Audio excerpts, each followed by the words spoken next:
For many leaders, it's lonely at the top. And the question becomes, who helps you step outside of your own box, ask the right questions, and build not just better companies, but better lives? My guest has spent more than 3 decades doing exactly that.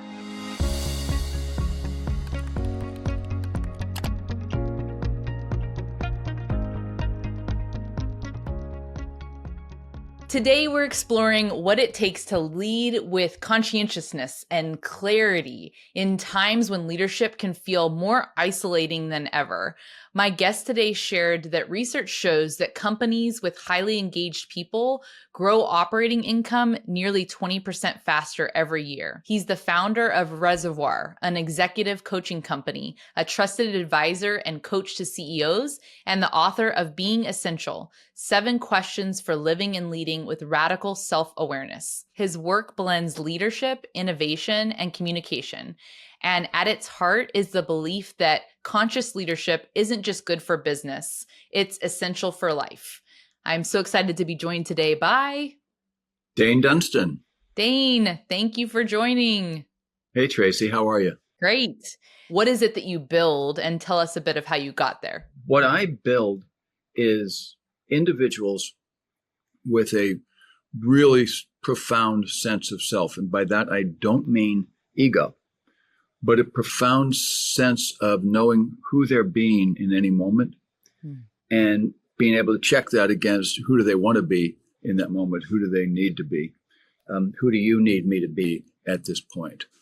I had read an article in the Car magazine where the editor had alluded to this with some of the problems that was happening in the American car industry at the time. So I said, I know how to write something for them. So I wrote this article called How Chevrolet Lost Its Mojo. And it was about the failure of the organizations in the American car industry to build quality vehicles. But about 2 months later, the phone rings and a voice says, "Hi, my name is Don Runkle. I'm the chief engineer at General Motors. I want to talk about your article." And so we talked about it. And he said, "We've been trying to articulate this for 10 years. Could you turn this into a speech for me?" And I said, "I sure can." And suddenly I vaulted into the C-suite and stuck the landing. And I, went from there to other big companies. And people started hearing about what I did, started bringing me in to do this kind of work. And pretty soon I was just on stage with speakers. And at first it was like, I would ask, "What do you want to say?" And I would write it in a nice way. Then I got better at it and would say, I was still asking it as a question is, "What if you said this?" And then sometimes I would ask questions about, "Why aren't you guys doing this?" I realized the more I listened, the more I could learn about what they were doing. Then what happened from there is going from writing the speech to now they're on stage, and 5,000 employees are going to be in the audience tomorrow. And one of 2 things would happen at that time. Either he or she would see me approaching them across the stage to offer some advice and coaching and put their hand up and say, "I'm good. Thank you very much. Don't need it."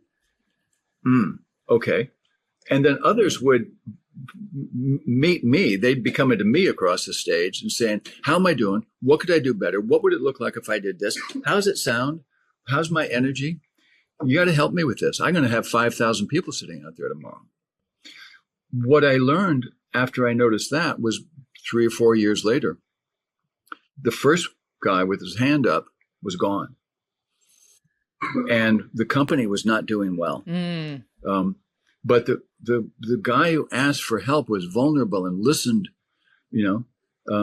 He had become the CEO and the company was rocking. That's my journey. Wow. And then at some point, those guys would say, "Hey, I know you do speech coaching, but I don't have an executive coach. Can we work together?" And we would just take it off stage. And so that was fun. It's been a fun journey. It still is. Dain, that's so incredible. I love hearing the twists and turns that bring people to the work that they're doing. So one thing that really stuck out to me there that I'd love to explore more is this idea of feedback. And so I heard as you were diving into that I like to think about feedback as an exponential, multiplier for learning and growth. And I recognize, at least from my own experience, that it's also really scary. And there's a lot of emotion that can be intertwined within it. And for me, some recovering perfectionism that's connected there. And a lot of my own self-awareness work has been in that space. So I'm curious, can you say more about that feedback and what you've learned about that over time? One of the things we spend a lot of time working with clients on is something we call the essential child. And this is experiences you would have had usually younger than 10 years old, sometimes very young. But it's looking to find places where you had a experience of oneness, of presence in the world, a feeling of being completely full and present and brilliant and beautiful. Then as we get old, like 5, 6, 7, 10, we start to not see those anymore. We don't experience them anymore. We then forget them because of the fears that come up in childhood from parents who tried their best, but they're human beings, to other friends who told us what they thought of us and what we should think of ourselves. And if you think about it, about half of the things you and I grew up believing about ourselves were told to us by other 4-year-olds. And they just, they were very bright, but we believed it and we internalized it, and we started building what I call a synthetic self around ourselves. So just like walls and helmets and masks, and it's not our authentic self. It's not who we are. So one of the things I work with clients on is getting them to remember some of those moments and start to feel that young self, because that's where a lot of stuff can grow from.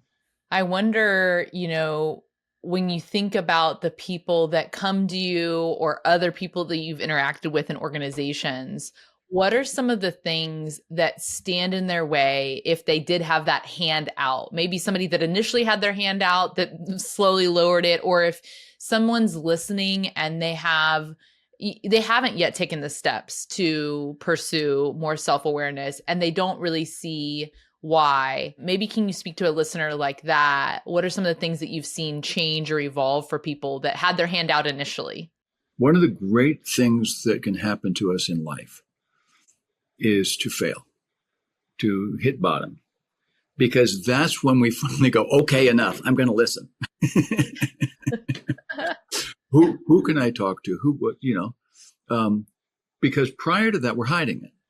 But at some point, it's literally obvious. And then we start to figure a way how to crawl out of it. And it doesn't have to take another 20 years to crawl out of it, right? I mean, it may be in 20 days or, 20 months you can crawl out of it and suddenly discover that you were great all along.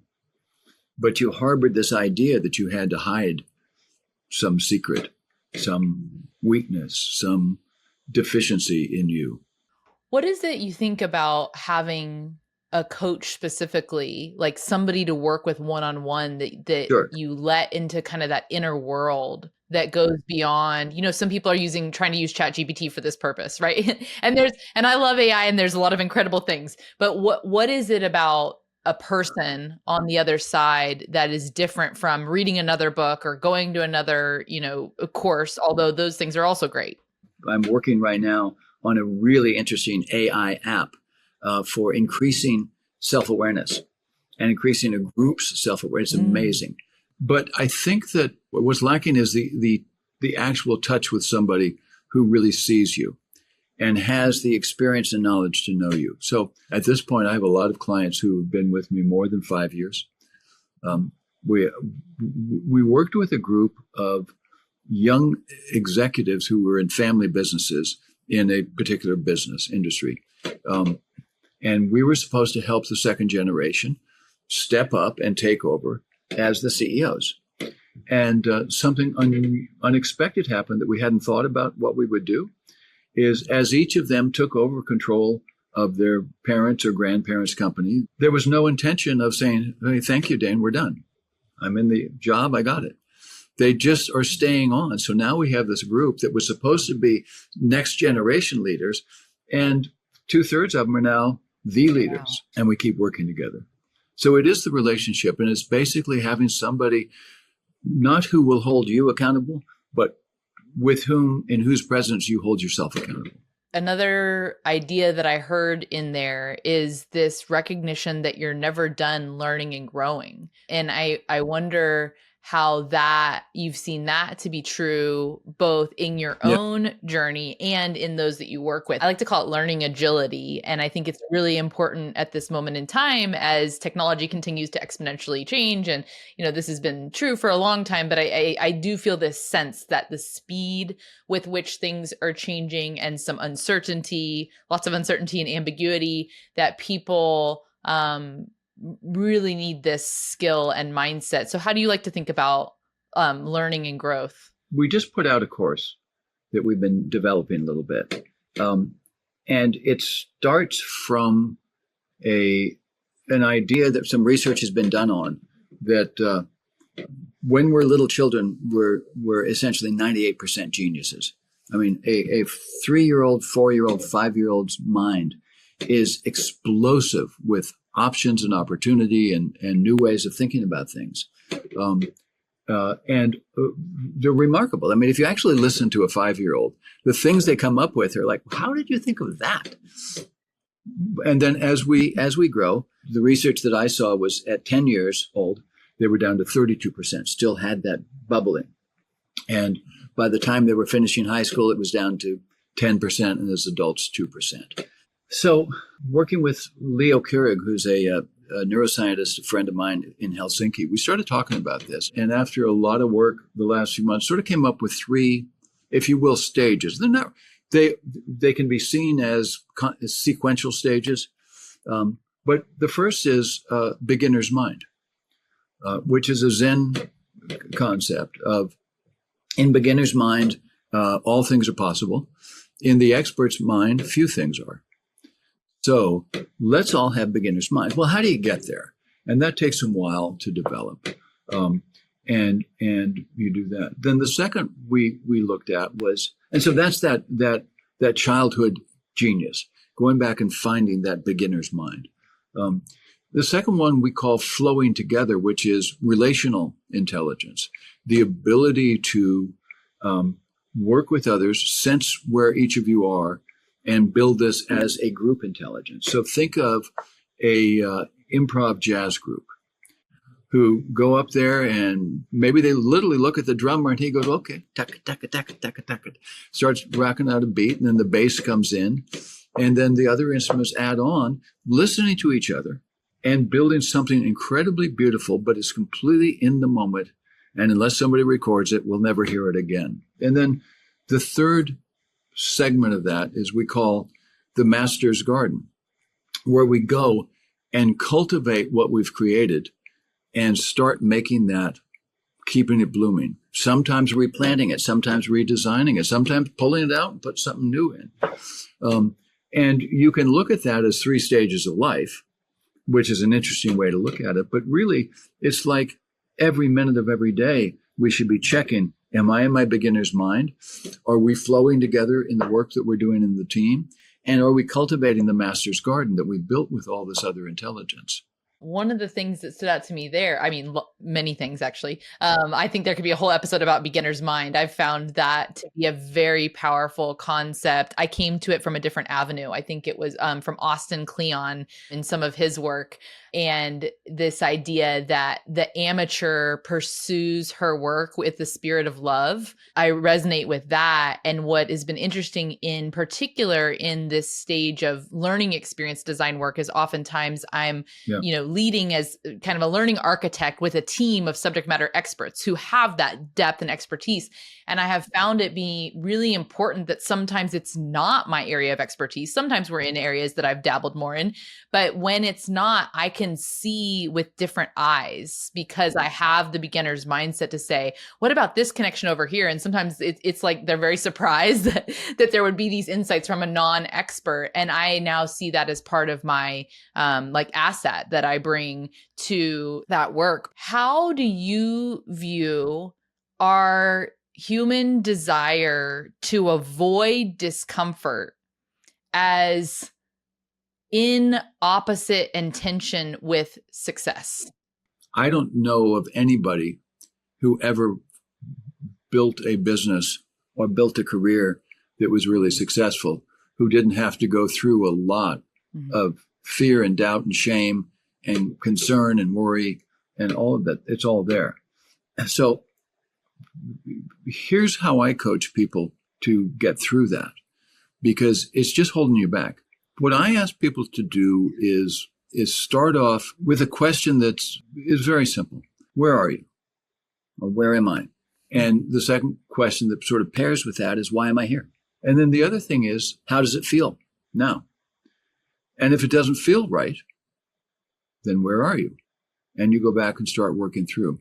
And let me share something else that a very, very successful executive who I was very proud of worked with. A company called Dean Foods, dairy products company, in the early teens, 2010, 2011. They were like a Fortune 500 company, hugely successful. 20% of all dairy products in the U.S. came from this one company. Then they decided to do some stock plays, and they had all these really well-known brands like Silk and some of these different products. They wrapped those divisions up and sold them all off, made quite a lot of profit for shareholders, and just left intact the basic milk and yogurt and sour cream division, which worked with the dairies, got the stuff, packaged it, branded it for different supermarket chains, or branded it with their thing. And so now my friend Greg had gone from being the leader of that division to being the CEO of what was now a Fortune 350 company. And nobody on his leadership team had ever had the responsibility of being part of a public company's leadership team. And it's very difficult. So he brought me in at that time just for speech coaching.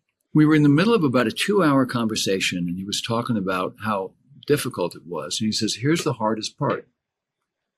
He said, every time I leave my desk, everybody is looking at me. They're reading my body language. They're seeing how I walk. What is my face doing? How does my voice sound? And if he doesn't look healthy and happy, they're probably going down into their office to revise their resume and start looking for what's next.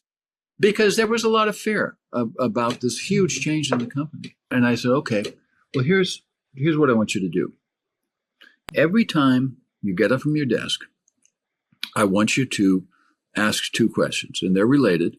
The first question is, who am I being?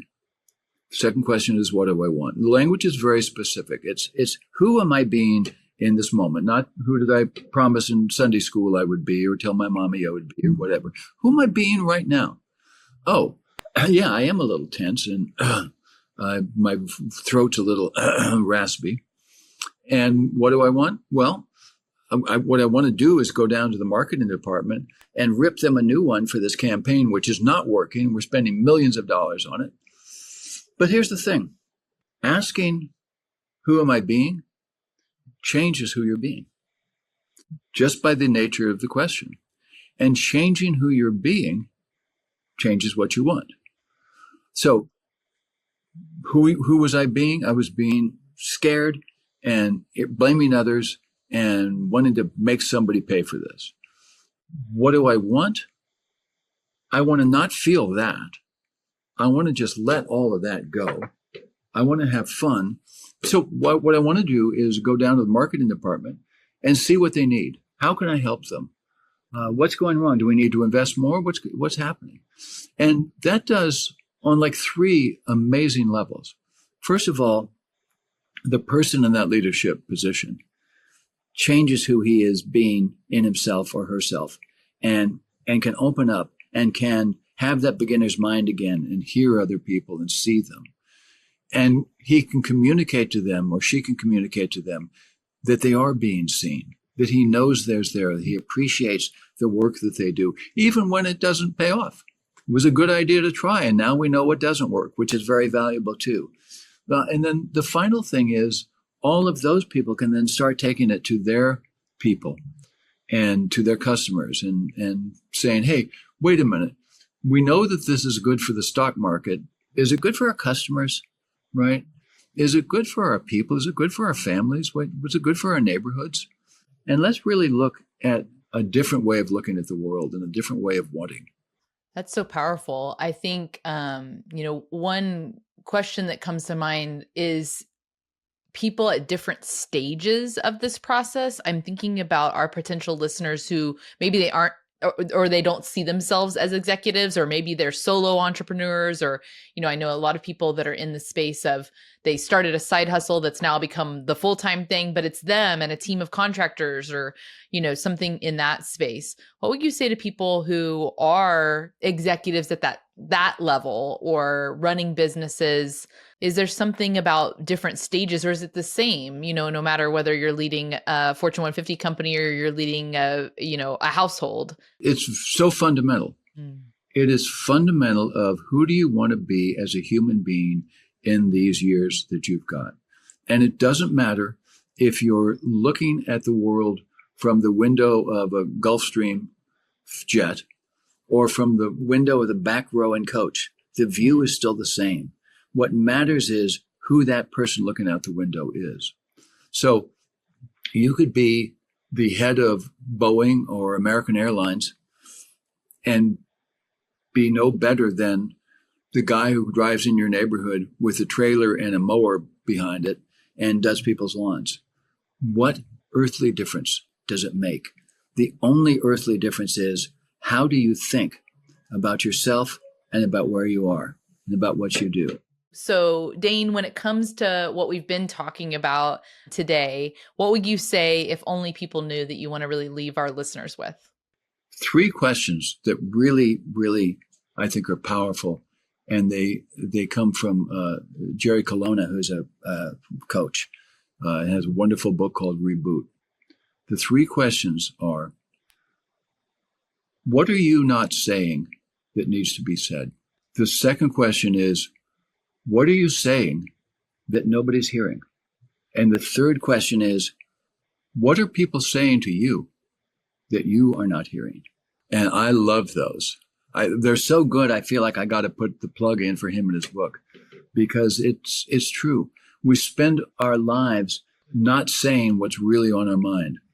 In our relationships, in our work, just in ourselves, we're not saying it. So say it, What do you want? Who are you being and what do you want? And then what are you saying that nobody's hearing? Why are they not hearing it? Because it may be that it's not really coming from an honest place. Or it may be that it's just too far out there and you're not saying it in their language in which they could hear it. And then finally, what are people saying to you that you're not hearing? Oh man, that's a big one. That's a big one, because it's so easy to get so lost in our own self that we're not hearing what our kids are saying to us, or our spouses are saying to us, or our best friends are saying to us, let alone the people who are working with us. Yeah, it's so powerful, because it strikes me as like the impact of not hearing those things or not recognizing those things. I think it takes us kind of full circle into the idea of self-awareness and the idea of being conscious and recognizing, noticing and naming. I use that language a lot. Being able to notice and name what is going on is such a skill that I think sometimes can get put in this place of being soft. And yet when I look at the heart of the organizational work that I end up involved in and initiatives, it is those very seemingly soft things. That's why I don't really love the word soft skills, but what's underneath that is so key to moving forward and making progress. And alternatively is some of the sticking points where the humans in the organization get stuck and can't move forward. So I think you've really helped us unlock a lot that's great. Yeah. I love it. And I hadn't thought of this before until you said it, but soft skills. Wow. That's like a demeaning thing. That's like saying, playing the lead guitar is a hard skill, but writing the song is a soft skill. Right. I think so. Yeah. And I mean, I think they're gaining more traction now as we're recognizing that those may be the very things that keep us apart from AI and the human skills increasingly. Yeah. Like if you looked at some of the LinkedIn reports and the World Economic Forum reports about what skills are going to be most key in the future, it's really interesting because I told you I love the word learning agility, and agility and flexibility is really high over there in the top quadrant of the WF chart, saying, and it makes so much sense that yes, we need the hard skills and we need to understand, for example, within AI and how to utilize it and how to prompt and all of that. But what's underneath that? It's critical thinking. It's the ability to think across different disciplines and to experiment, have a posture of experimentation, to try something, fail, figure it out, iterate, that will take us forward, I think. Last summer, I got approached by a group of neuroscientists called the NPN Hub, and they focus on an area of neuroscience called neuroplasticity, which is the ability to change how the brain is working and operating, and really make that choice. Through that work, I ended up with a number of neuroscientists who were coming to me for coaching. And I love it. remember, I will remind you that I'm the autodidact who walked out of college in the third year and have taught myself everything but listening to people and reading and doing stuff. So being able to work with them, coaching them, but also learn from them as we've developed and built up other things has been a really phenomenal experience. And the work that I'm doing now has been, at my age, I'm in my 70s. And this work has just been transformed everything that I'm doing. People are knocking on the door and wanting parts of it and wanting to be part of it. And I feel like my IQ has gone up 125 points, Amazing. And it's so much fun to do this. And, we can all do that. It's just like, let's start having being that 12-year or that 3-year-old who's asking why, what if that, why is that up there? And how can I think within that neuroscience space in particular, a connection I'd like to draw is that in the same way this self-awareness and understanding and being able to notice a name is so key. I think understanding the way that your brain works and recognizing neuroplasticity is equally, I'd say, empowering to know, like, we aren't finished yet. Yeah, it looks different, and the neural connections and all that, they happen a little differently in some age than other ages, but it's all possible and there. And that to me is really hopeful and provides a lot of possibility to say, I'm approaching a different birthday coming that in the past, as I thought about it when I was, in my teens and looked at that age, I was like, oh, that seemed so old at that time. And now I recognize the different stages of life and opportunities to grow as never ending, as long as we have breath. Yeah, it is. And we never let go of that. Just keep it going, keep it growing. Dain, could you tell our listeners where they could find you and who you might want to reach out to? And are you accepting coaching clients right now, or? We are.